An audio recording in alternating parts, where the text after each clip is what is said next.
Hi friends, are you planning to do your interiors, but are you scared even to receive a quotation from your contractor? Have you ever thought why this happens to you? This happens because you don't have information on this topic. And in such cases, people may take you on a ride. Now to avoid this, today let's discuss about the types of quotations and how to control your entire project even before it starts. Coming right up.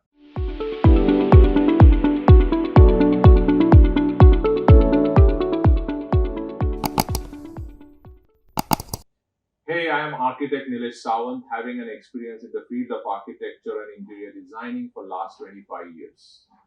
If you truly want to understand the field of architecture and interior design and want to know how it really works on site, then subscribe and hit the bell icon so you don't miss anything. Before getting into the types of quotations, first let's quickly understand the budget and BOQ in interior project. The budget has two parts. The first being the primary budget, which is based upon your capacity to spend, while the final budget depends upon the final selections of materials. To know more about the budget, watch my detailed video, The Budget, on my YouTube channel, Architect-Nilesh Sawant. Link is given in the description.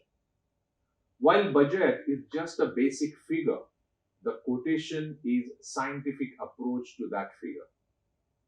Now let's first understand the BOQ. It simply means bill of quantities.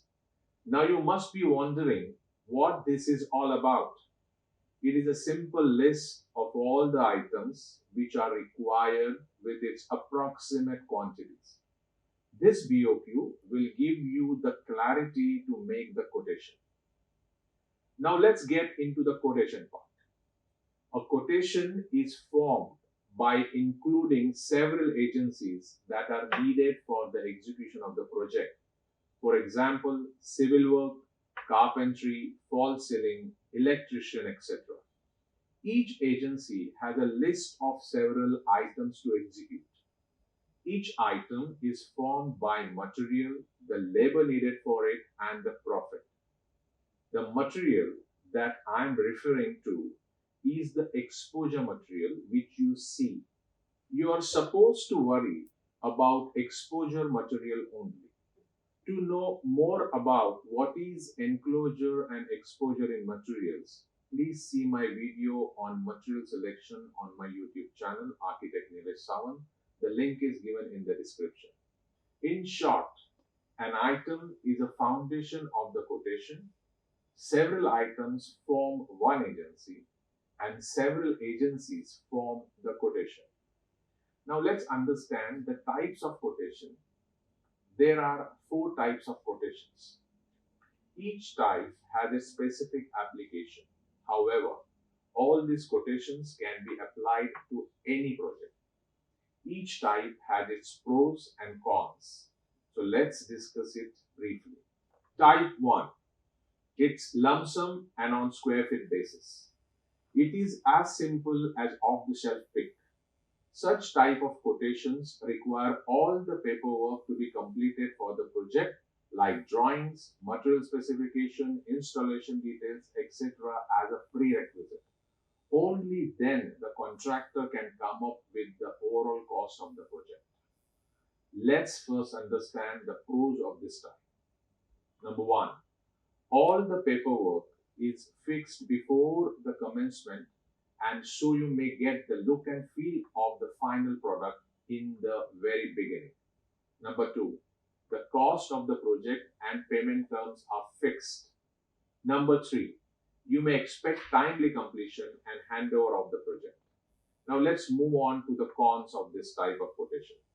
Number 1, you cannot make changes as the work progresses. Number 2, you have to be ready with the project fund before it starts.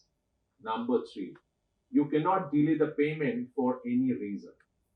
Let's see who opts this type of quotations.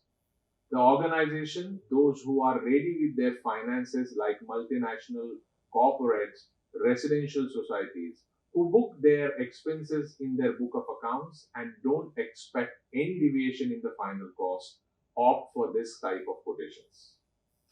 Quotation type 2, item rate quotation including material and labor.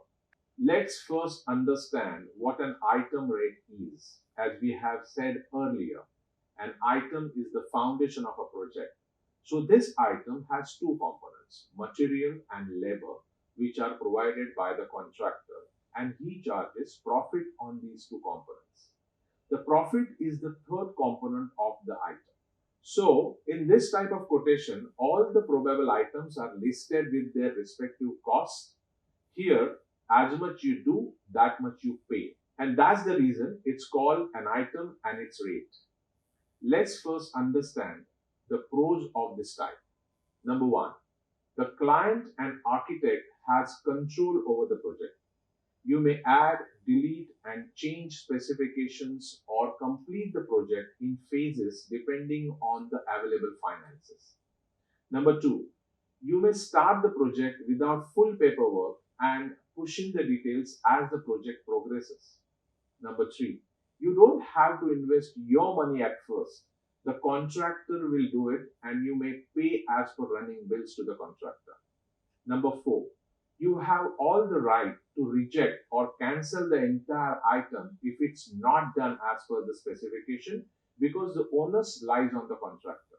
Number five, you have a buffet of material selection which includes your rejection. You don't have to waste your time and energy. Now let's see its cons. Number one, your control over the project will demand a flexible budget. Your quotation may change according to the changes on site as per extra items, which will influence your overall project cost. Number two, you might start with a specification and details which might not cater to your final outcome. Number three, if the contractor goes bankrupt, there is a risk of the site getting halted. Number four, the onus is on you to give right specifications for the material. Number five, the onus of material selection also lies on you. High-end premium bungalow or flat owners and those who have high expectation for material opt for this kind of quotation.